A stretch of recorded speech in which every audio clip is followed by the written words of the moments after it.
Rapture में किन लोगों का नाम होगा? हम ये बात जानते हैं कि प्रभु यीशु मसीह ने ये वादा किया है कि मैं फिर दोबारा आने वाला हूँ, लेकिन उससे पहले एक बहुत सुंदर घटना घटेगी।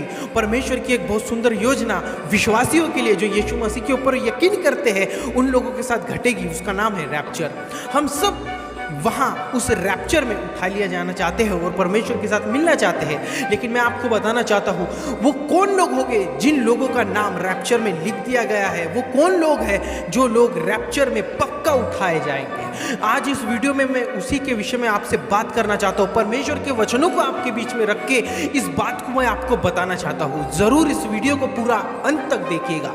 हर एक वचन आपको परमेश्वर के उस महत्वपूर्ण जो परमेश्वर हमारे साथ करने वाला है और हमारे जीवन के विषय में परमेश्वर का वचन हमसे बोलेगा और बातचीत करेगा। एक खूबसूरत योजना परमेश्वर की जिसे हम कहते हैं रैप्चर, वो हमारे साथ होने पे है और हम इस बात को जानते हैं कि वो होना ही होना है और वो घटना घटेगी ही। लेकिन परमेश्वर हमें ये भी बात जानना बहुत ज़रूरी है कि वो रैप्चर में किन लोगों का नाम होगा।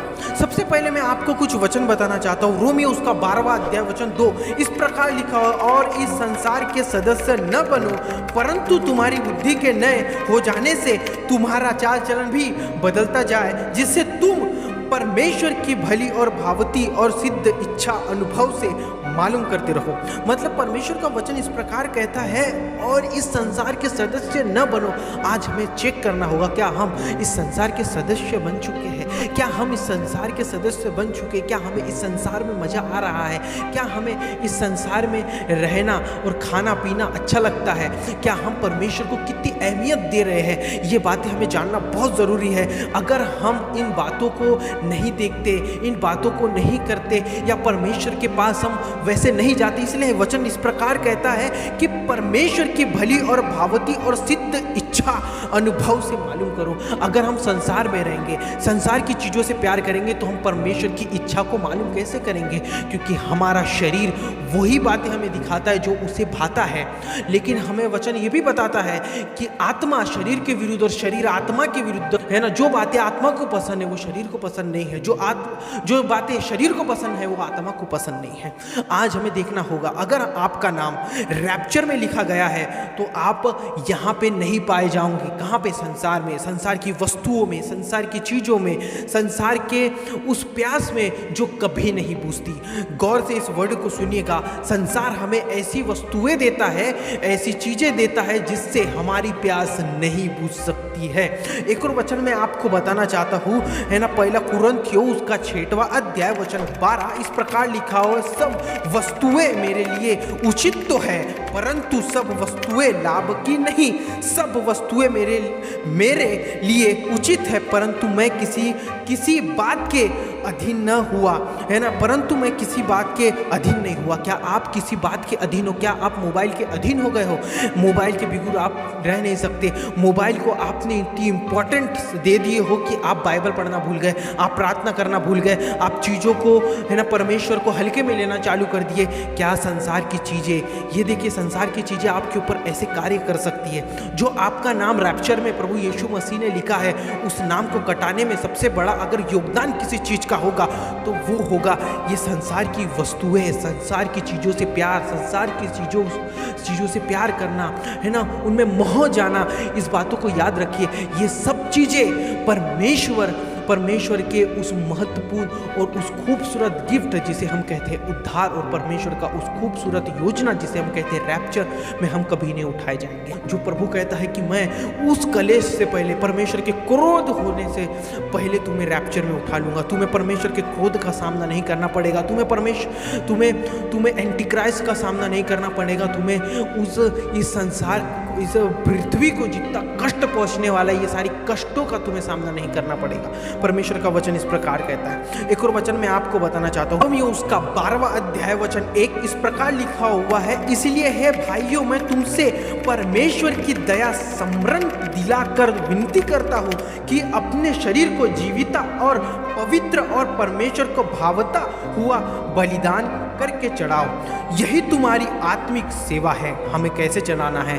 हमें पवित्रता में चलना है। वचन इस प्रकार कहता है, अपने शरीर को जीविता और पवित्र और परमेश्वर को भावता हुआ बलिदान करके चढ़ाओ।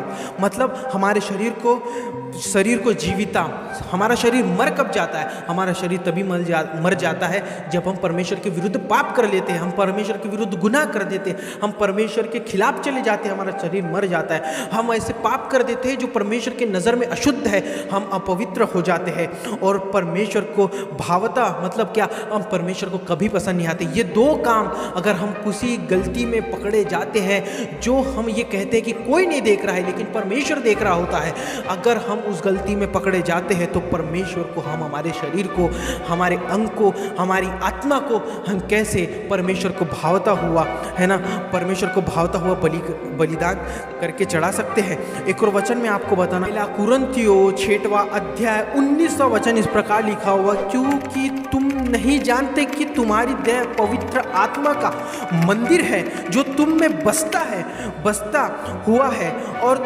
हुआ है और तुम्हें पवित्र परमेश्वर की ओर से मिला है और तुम अपने नहीं हो। मतलब हमें परमेश्वर का वचन इस प्रकार कहता है, तुम्हारी देह पवित्र आत्मा का मंदिर है। मतलब ये हमारा शरीर कोई हल्का नहीं है, ये हमारा शरीर कोई ऐसा नहीं है, ये हमारा शरीर पवित्र आत्मा का मंदिर है। सोचिए अगर यही गंदा हो जाएगा। इसी में ही आप जानते हैं प्रभु यीशु मसीह जब मंदिर में जा रहे थे, उस मंदिर के अंदर क्या क्या बातें चल रही थी? ब्याज से पैसे लेना, ब्याज से पैसे देना और बहुत सारी, है ना, लेन देन की बातें वहाँ पे होती थी। उस मंदिर के अंदर यीशु मसीह ने क्या किया? कोड़ा बना के वो सब चीज़ों को हटाया। अगर हमारे अंदर पे वो सारी चीज़ें रहेंगी तो पवित्र आत्मा हमारे अंदर कैसे बसेगा या पवित्र आत्मा हमारे अंदर कैसे रहेगा? अगर हम इस सब चीज़ों में पाए जाते हैं तो परमेश्वर के उस खूबसूरत योजना जिसे हम कहते हैं रैप्चर, उसमें हमारा नाम नहीं मिलेगा। हम यहाँ छूट जाएंगे और हमें एंटी क्राइस्ट का तो सामना करना ही होगा। लेकिन उस बहुत बड़ी बात यह है कि हमें परमेश्वर के क्रोध से बचाएगा कौन? क्योंकि उस समय हमें परमेश्वर के क्रोध से नहीं बचाया जाएगा, पवित्र आत्मा चले जाएगा, सुसमाचार चले जाएगा, है ना, एंटी क्राइस्ट लोगों को परेशान करेगा और परमेश्वर पिता इस पूरे ब्रह्मांड को खत्म करने पे होगा।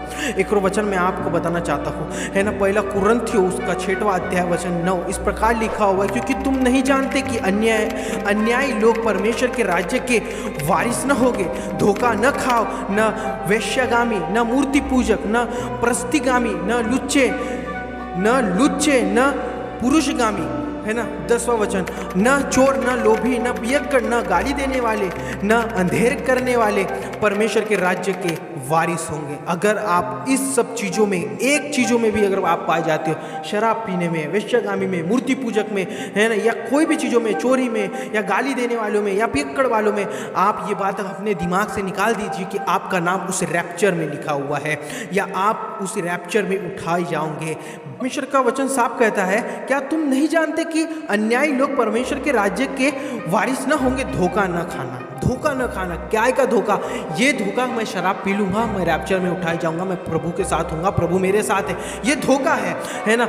मैं व्यभिचार कर लूँगा, है ना, और प्रभु मेरे साथ है, यीशु मेरे साथ है, मैं रैप्चर में उठाया जाऊँगा और मैं उस परमेश्वर के राज्य में हूँगा जब ये दुनिया खत्म हो रही होंगी। वचन कहता है ये धोखा है, अपने आप को धोखे में रखे हो। मैं चोरी कर लूँगा, किसी को पता नहीं चलेगा, है ना, तो मैं आपको ये बताना चाहता हूँ ये धोखा है ना। लोभी, अगर आप लोग भी हो जाओगे और को बोलोगे कि मैं रैप्चर में उठाए जाऊंगा और परमेश्वर के राज्य में होगा, तो ये क्या है? आपके लिए धोखा है। आप धोखे में जी रहे हो और धोखा खा रहे हो, है ना। पियक्कड़ बन जाते हो, गाली देने वाले बन जाते हो और कहते हो कि मैं परमेश्वर के राज्य में जाऊंगा, प्रभु मेरे संग रहेगा, मैं प्रभु के संग रहूंगा, मैं प्रभु से मिलूंगा, बादलों में मैं यीशु मसीह से मिलूंगा और मैं रैप्चर में उठाया जाऊंगा। तो वचन कहता है धोखा न खाओ। मतलब अगर ये सब चीज़ें करने के बाद भी हम अपने मन में ये बातों को सोचते हैं कि प्रभुश्वर पिता हमें रैप्चर में उठाएगा, तो बाइबल इस प्रकार कहती है कि धोखा मत खाओ, धोखा मत खाओ। अगर ये सब चीज़ें करने के बाद भी आपके मन में एक संख्या है कि प्रभु यीशु मसीह मुझसे प्यार करता है, प्रभु मुझसे बहुत प्यार करता है, वो मेरे लिए अपने बहुमूल्य लहू को बहा दिया है और वो ज़रूर मुझे ये सब भूल के वो मुझे अपने राज्य में लेगा और मुझे उस कलेश से बचाएगा। तो मैं आपके लिए एक वचन को बताना चाहता हूँ, लूका उसका 13वां अध्याय 23वां वचन इस प्रकार लिखा हुआ है, परंतु वह कहेगा, मैं तुमसे कहता हूँ, मैं नहीं जानता तुम कहाँ से हो, हे कुकर्म करने वालों, तुम सब मुझसे दूर हो जाओ। ये कौन है? ये यीशु मसीह है, जो उन लोगों को कह रहे हैं कि तुम जब मेरे सामने खड़े होंगे और तुम कुकर्म कर रहे होंगे तब मैं तुम्हें नहीं दिखा, लेकिन अचानक से तुम्हारे ऊपर विपत्तियां पड़ने लगी तो तुम्हें मैं याद आ गया, इसलिए मैं यीशु मसीह कहेंगे कि मैं तुम्हें नहीं जानता, मेरे पास से तुम दूर हट जाओ। ये कौन लोग हैं? ये वही लोग हैं, है ना, जो प्रभु यीशु मसीह को जानते थे। ये वही लोग हैं जो प्रभु यीशु मसीह के पीछे चलते थे और बोलते थे कि हमें रैप्चर में उठा लिया जाएगा। ये वही लोग हैं जो कहते थे कि हम परमेश्वर के राज्य में जाएंगे। ये वही लोग हैं। मैं आपको इस बातों को बताना चाहता हूँ कि हमें परमेश्वर के उस खूबसूरत योजना जिसे हम कहते हैं रैप्चर, उस रैप्चर में जाना बहुत आवश्यक है और परमेश्वर के राज्य में रहना बहुत आवश्यक है, क्योंकि परमेश्वर इस ब्रह्मांड को ख़त्म करने पे शुरू हो चुका है। वो अंत, वो खतरनाक दिन आने पे है, इसलिए अपने आप को तैयार करें। आप किसी संसारिक चीज़ों में वहाँ से बाहर निकले। इस वचन के ज़रिए से मैं आपको कहना चाहता हूँ, आप अगर किसी संसारिक चीज़ों में बाहर निकले, शराब में फंसे हुए बाहर निकले, किसी भी संसारिक चीज़ों में आप फंसे हुए बाहर निकले, परमेश्वर पिता आपको फिर क्षमा करेगा और फिर से पाप न करना। प्रभु यीशु मसीह के मीठे और मधुर नाम में प्रेज़ द लॉर्ड। प्रभु आपको बहुत ऐसे आशीष दे। आमीन।